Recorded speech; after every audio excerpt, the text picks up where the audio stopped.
সুপ্রিয় দর্শক ও আমার প্রিয় ছাত্রছাত্রীরা, আজকে আমরা দশম শ্রেণীর গণিতেই করব সরল সুদ কষা। তো আজকে আমরা 15 নাম্বারটা করছি। কি বলেছে, একটা তাঁত সমবায় সমিতি যন্ত্রচালিত তাঁত ক্রয় করার সময় একক, দশক, শতক, হাজার অর্থাৎ 15,000 টাকা ধার করে মানে ঋণ নেয়। সমবায় সমিতি যন্ত্রচালিত তাঁত ক্রয় করার সময় 15,000 টাকা ধার নেয়। 5 বছর পর সেই ধার শোধ করতে সমিতিকে কত টাকা দিতে হলো? 22,125 টাকা দিতে হলো। তাহলে ব্যাংকের বার্ষিক শতকরা সরল সুদের হার নির্ণয় করো। অর্থাৎ ব্যাংক থেকে নিয়েছে সমবায় সমিতিটা তাঁত ক্রয় করার জন্য। তাহলে এখানে ধার নিয়েছিল মানে সেটা আসল, যেটা পাবো আমরা দেখতে পাবো, সেটা তাড়াতাড়ি লিখে নেব। তাহলে হচ্ছে এখানে আসল কত? আসল হচ্ছে সলিউশন, আসল পি, আসলকে পি দ্বারা চিহ্নিত করছি। আসল পি ইকুয়াল টু 15,000 টাকা। সময় কত? সময় হচ্ছে টি ইকুয়াল টু 5 বছর। এইবার 22,125 টাকা শোধ করছে ধার। 5 বছর পর সেই ধার শোধ করতে সমিতিকে এত টাকা দিতে হলো। মানে এটা সুদটাও দিতে হবে, আবার আসলটাও দিতে হবে। তাহলে সুদ আসল হচ্ছে আমাদের ইকুয়াল টু 22,125 টাকা। সুদ আসল কথাটার অর্থ কি? সুদ যোগ আসল, অর্থাৎ এখানে মোট সুদটাও রয়েছে। তাহলে এখান থেকে আমরা মোট সুদ পেয়ে যাব। কোথা থেকে? মোট সুদ ইকুয়াল টু, মোট সুদ থেকে ক্যাপিটাল আই দ্বারা চিহ্নিত করা হয়। মোট সুদটা পেয়ে যাব কোথা থেকে? এই সুদ যোগ আসল থেকে যদি আসলটা বিয়োগ দিয়ে দিই তাহলে আমরা কি পেয়ে যাব? মোট সুদ পেয়ে যাব। তাহলে 22,125 থেকে আমি 15,000 টাকা বিয়োগ দিচ্ছি। তাহলে কত হচ্ছে? 30 এই বিয়োগ করে সাইডে বিয়োগ করে নেওয়া যেতে পারে, অথবা আমি এমনিতে 300 এইদিকে করলাম। এরপর 5 কত হলে 12, 7 5 12 অর্থাৎ 7 00। এরপর হচ্ছে 5 6 7 8 9 10 11 12, তারপর এটা হয়ে গেল 2, অতএব 7,125 টাকা মোট সুদ। এবার কি নেই তাহলে? সুদের হার নেই আমাদের, সুদের হার। তাহলে সুদের হার আমাদের বের করতে হবে। সুদের হার স্মল আই প্রশ্নবোধক চিহ্ন, অর্থাৎ এটা আমাদের বের করতে হবে। এটা আমরা লিখতেই পারি, অসুবিধে নেই। তাহলে আমরা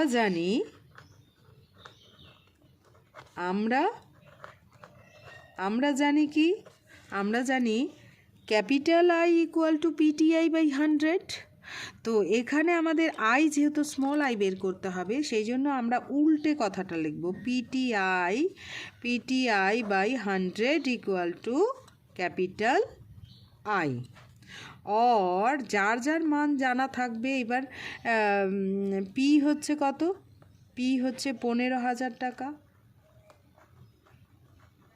টি হচ্ছে 5 বছর, আর আইটা আমাদের বের করতে হবে। এটা আই ইকুয়াল টু এক্স ধরে নিতেই পারি, সেটা অসুবিধে নেই, আমি ধরলাম না ধরলেও হবে।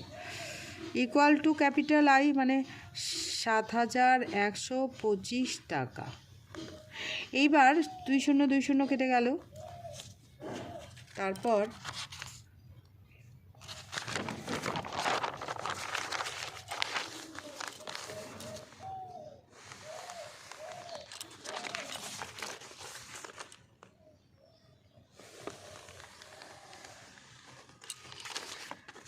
তারপর কি হচ্ছে? তারা স্মল আই, অতএব স্মল আই ইকুয়াল টু এইটা একটু নিচে করব, কারণ কাটাকাটির ব্যাপার আছে। এইদিকে যারা আছে 7,125, 7,125, আর এটা কি চলে যাবে, নিচে চলে যাবে 150, অর্থাৎ 150 ইন্টু কত, 5 নিচে চলে যাবে। তো এবার কাটাকাটি করব 5 দিয়ে। 5 5 5, 5 4 20, 1 12 হলো, 5 2 10, 5 5 25। এবার আবার 5 দিয়ে, এবার 25 দিয়ে কাটা যেতে পারে, কিন্তু 25 দিয়ে করতে গিয়ে এই দিকটা ভুল হয়ে যেতে পারে। 5 3 15 0। এবার হচ্ছে 5 5 5 2 10, 5 8 40, 5 5 25।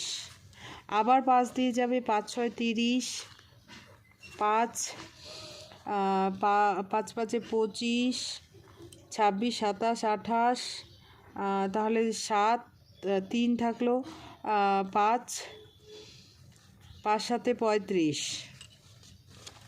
আর কাটা যাবে 7, হ্যাঁ আবার যাবে, 3 দিয়ে যাবে। 3 2 6, 3 1 3, 3 নং 27, 3 নং 27, অর্থাৎ স্মল আই ইকুয়াল টু দাঁড়ালো 19/2। এটা ভাগ দিলে কত দাঁড়াচ্ছে, 2 নং 18.50।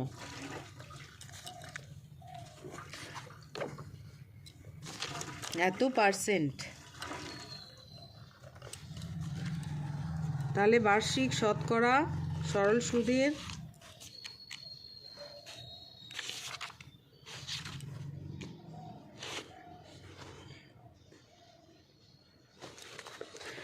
তাহলে 9 টাকা 50 পয়সা।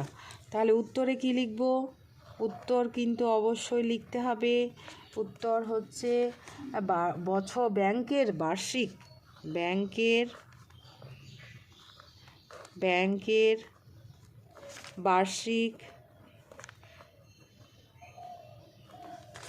বার্ষিক শতকরা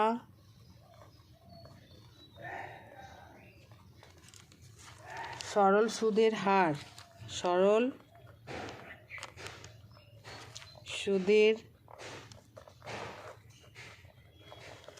হার,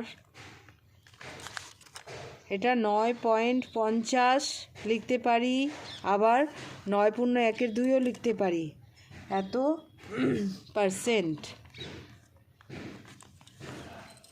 ঠিক আছে।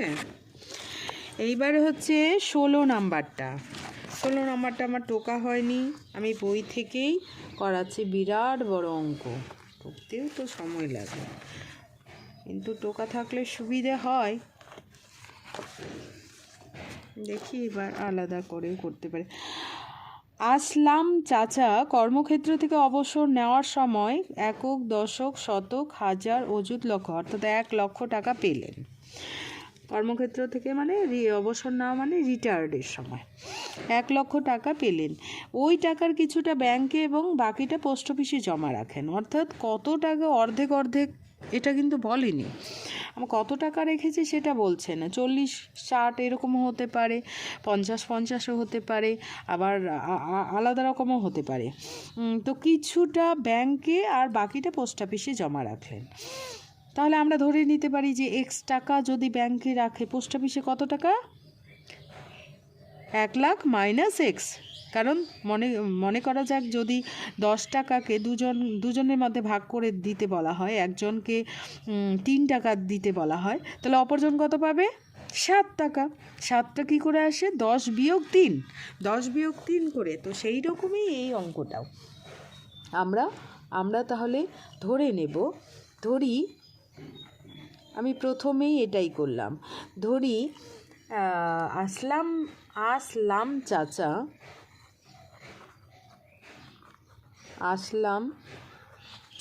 চাচা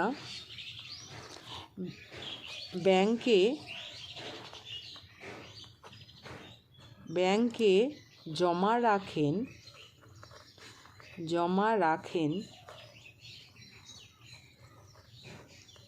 এক্স টাকা। তাহলে পোস্ট অফিসে কত জমা রাখেন, অতএব এবং পোস্ট অফিসে জমা রাখেন, কত হবে? 1,00,000 একক, দশক, শতক, হাজার, অযুত, লক্ষ মাইনাস এক্স টাকা। এই টাকাটা কোথায়? পোস্ট অফিসে জমা রাখলেন। অর্থাৎ ব্যাংকের ক্ষেত্রে এইবার কি দেখা যাচ্ছে? প্রতি বছর সুদ বাবদ মোট 5,400 টাকা পান। অর্থাৎ এক বছরে এই টাকাগুলো জমা রাখার ফলে এক বছরে দুটা মিলে ব্যাংকের টাকা এবং পোস্ট অফিসের টাকা সুদ যেগুলো পেতেন সেগুলো যোগ করলে 5,400 টাকা পাওয়া যাচ্ছে। ব্যাংকের এবং পোস্ট অফিসে বার্ষিক সরল সুদের হার আলাদা আলাদা হবে, একটাতে 5% এবং একটাতে 6% হয়। তবে তিনি কোথায় কত টাকা জমা রেখেছিলেন? তাহলে এইবার আমি ব্যাংকের ক্ষেত্রে বার করব আর পোস্ট অফিসের ক্ষেত্রে বার করব। কী বার করব? সুদ। কী বার করব? সুদ। এক বছরের জন্য, মানে প্রতি বছর যেহেতু সুদ বাবদ পান, এক বছরের জন্য বের করব। সেই দুটার যোগফল হয়ে যাবে 5,400 টাকা। তাহলে প্রথমে আমি ব্যাংকের ক্ষেত্রে লিখি। ব্যাংকের ক্ষেত্রে এইভাবে করলে গুলিয়ে যাবে না। ব্যাংকের ক্ষেত্রে তাহলে আসল কত হলো? আসল পি ইকুয়াল টু এক্স টাকা।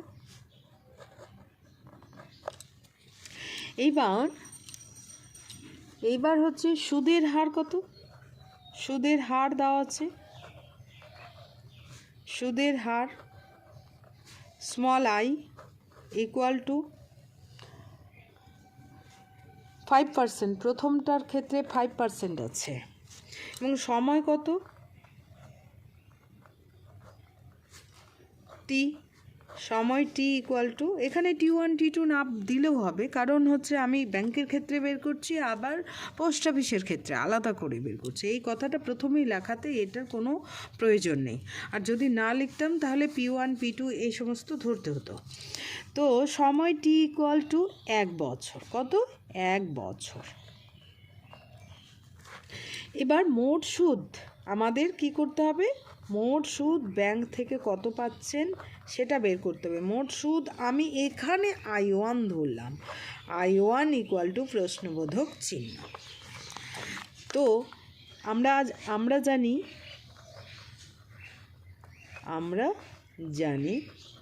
1 বছর কেন হলো? কারণ কথাটাই বলেছে প্রতি বছর 1 বছর।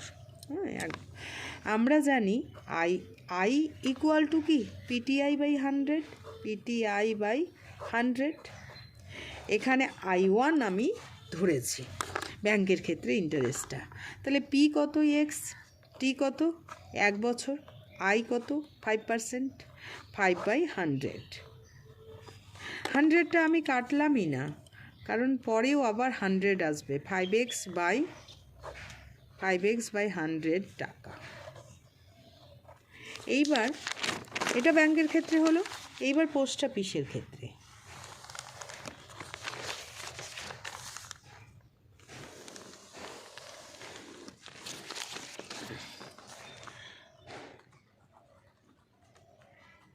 পোস্ট অফিসের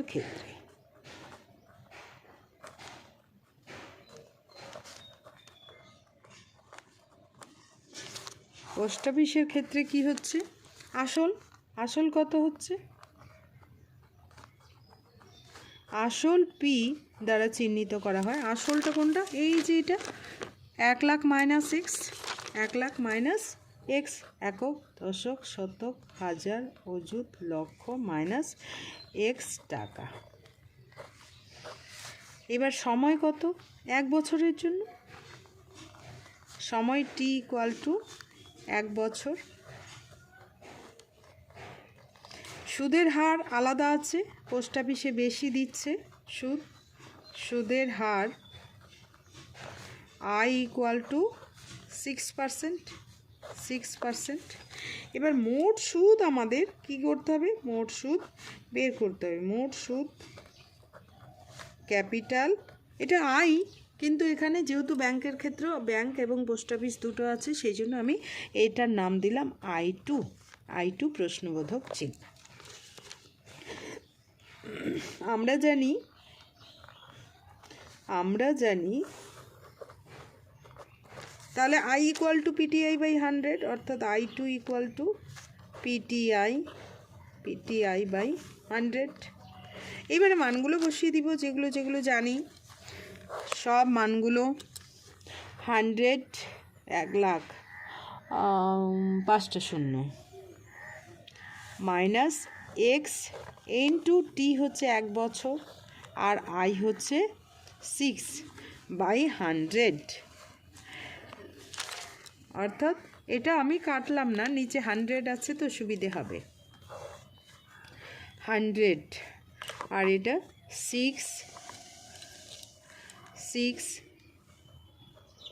6 লাখ, একক, দশক, শতক, হাজার, অযুত, লক্ষ, মাইনাস 6x টাকা। তাহলে এখানকার পোস্ট অফিসে কত ইন্টারেস্ট দিচ্ছে? এই ইন্টারেস্টটা। কিন্তু আমাকে কি বলেছে? প্রতি বছর সুদ বাবদ উনি 5,400 টাকা পান। তাহলে প্রশ্নানুযায়ী, প্রশ্নে বলেছে তাই আমি বলছি, প্রশ্নানুযায়ী আমরা বলছি I1 plus I2 equal to কত? 5,400 টাকা। এবার আমি মানগুলো বসিয়ে দিচ্ছি। 5x by 100, 5x by 100 plus এটা কত? 6 লাখ, 10 শতক, হাজার, অযুত, লক্ষ, মাইনাস 6x বাই 100। এটা কাটাকাটি করলে কি হতো? 100 নিচে না লসাগু করতে হতো। আমি একদম সিম্পল লসাগু করার জন্য কাটাকাটি করিনি।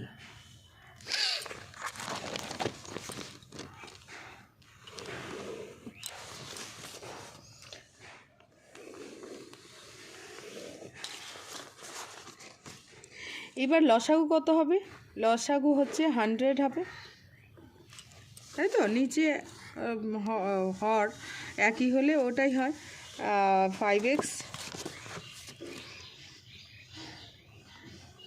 5x প্লাস 6 লাখ, দশক, শতক, হাজার, অযুত, লক্ষ, মাইনাস 6x ইকুয়াল টু 5,400।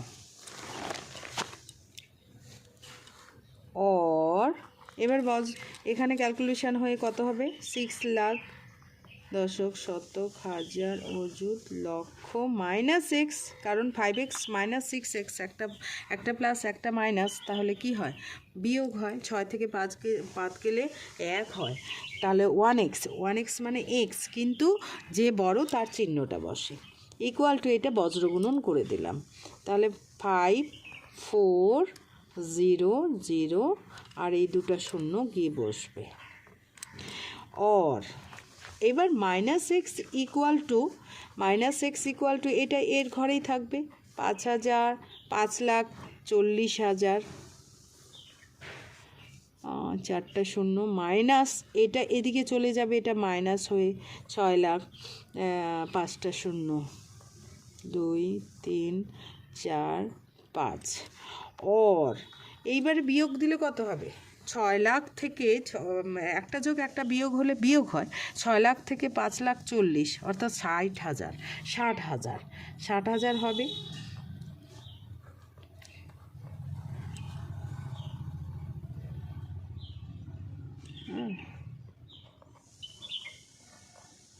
দশক, শতক, হাজার, 60,000, কিন্তু কি হবে? মাইনাস হবে। কে বড়? 6 লাখটা বড়, তাহলে মাইনাস হবে। এটা বিয়োগ করেও দেখা যেতে পারে, তো এমনিতেই বিয়োগ করা যাচ্ছে। এক্স ইকুয়াল টু তাহলে কত হলো? X equal to 60,000। হ্যাঁ, 60,000। এক্স কোথায় রেখেছিল? এক্স ব্যাংকে রেখেছিল। কোথায় রেখেছিল? ব্যাংকে রেখেছিল। তাহলে কি বলবো? তাহলে ব্যাংকে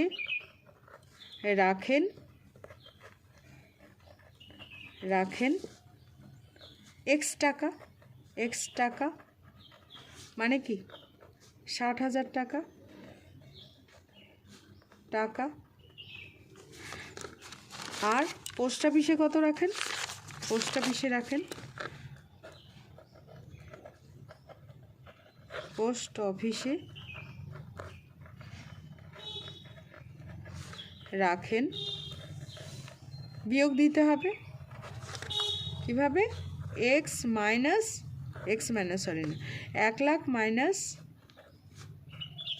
একক, দশক, শতক, এটা গোটাটাই কেটে দিই,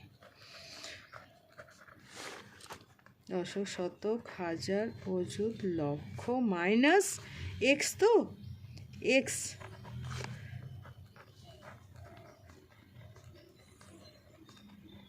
মাইনাস 60,000 অর্থাৎ টাকা ইকুয়াল টু 40,000 টাকা, তাই তো?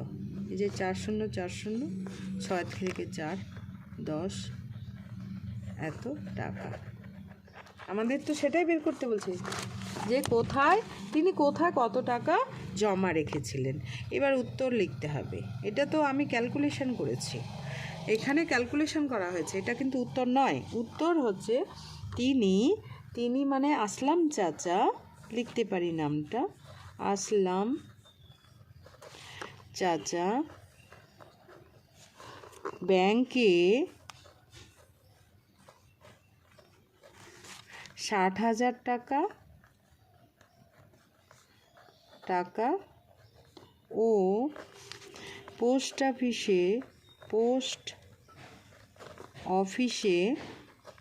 অফিসে 40,000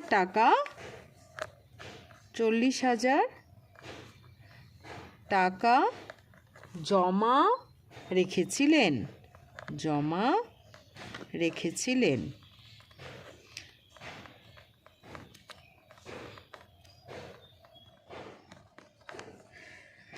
তো খুব সহজ অঙ্কটা, একটু ধরে নিয়ে করতে হবে, কিন্তু কিছুই নেই, আমাদের আলাদা করে I1 এবং I2 অর্থাৎ সুদ বের করতে হবে। এবার শর্তানুযায়ী প্রশ্নানুযায়ী করে নিতে হবে, সেখান থেকে আমরা এক্সের মানটা পেয়ে যাব। সম্ভবত পরের অঙ্কটাও খুবই সহজ, একই রকম টাইপের, 17 নাম্বার। তো আমার এই পর্যন্তই আজকে থাকলো, ধন্যবাদ।